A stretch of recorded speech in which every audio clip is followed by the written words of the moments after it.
In the summer of 1971, a strange paranormal event took place where faces started appearing on a tiled kitchen floor.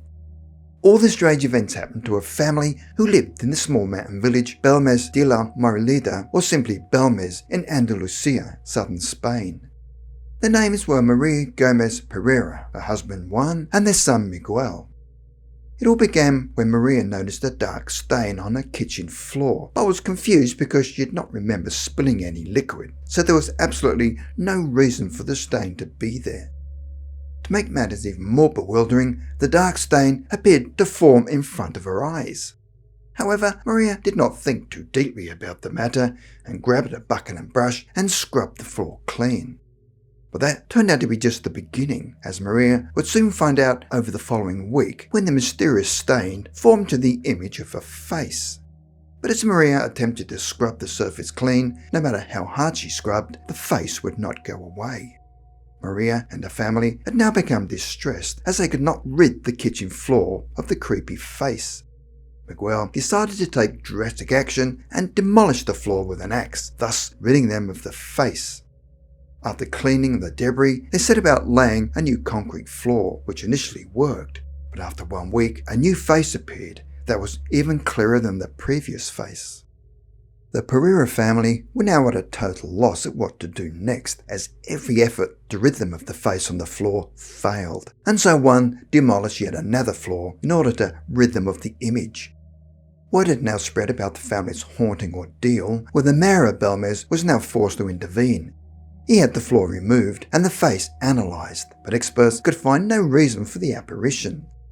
A new floor was then laid, but the face returned, and so that too was destroyed.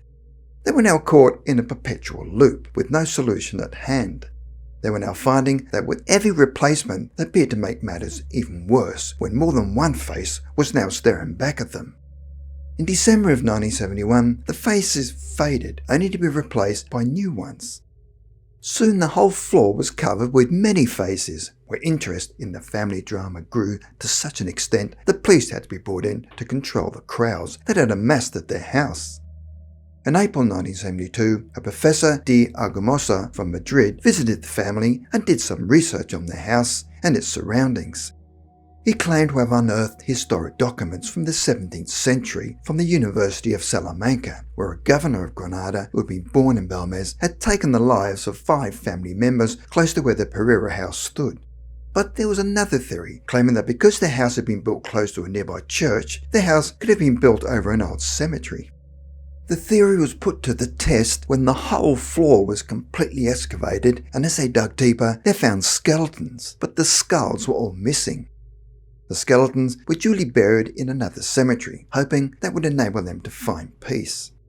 Some reports stated that the skeletons were dated at around 700 years old. The professor then made several electronic voice phenomena recordings inside the house and recorded the voice of a child, and the recordings also captured the sounds of what the professor describes as a mixture of hell and a brothel. It is interesting to note that Maria Pereira was no stranger to supernatural beliefs, claiming that she was a spirit medium and her mediumistic powers could be attracting spirits or spirit images. Unfortunately, the family peace would again be shattered when on the 6th of June 1972, another face appeared on the floor, and this face appeared to change its expression, and then several more faces started to appear. The professor had the faces covered to avoid any attempt at fraud, but they continued to appear. In order to be able to continue his research on the strange phenomena, the professor paid to have their kitchen relocated to another room in the building. To the professor's utter amazement, faces began to appear on the new kitchen floor.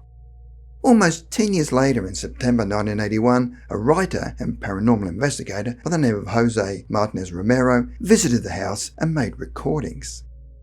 Romero claimed he had witnessed the appearance and then disappearance of many faces in the replacement kitchen and took photographs, but no images showed up.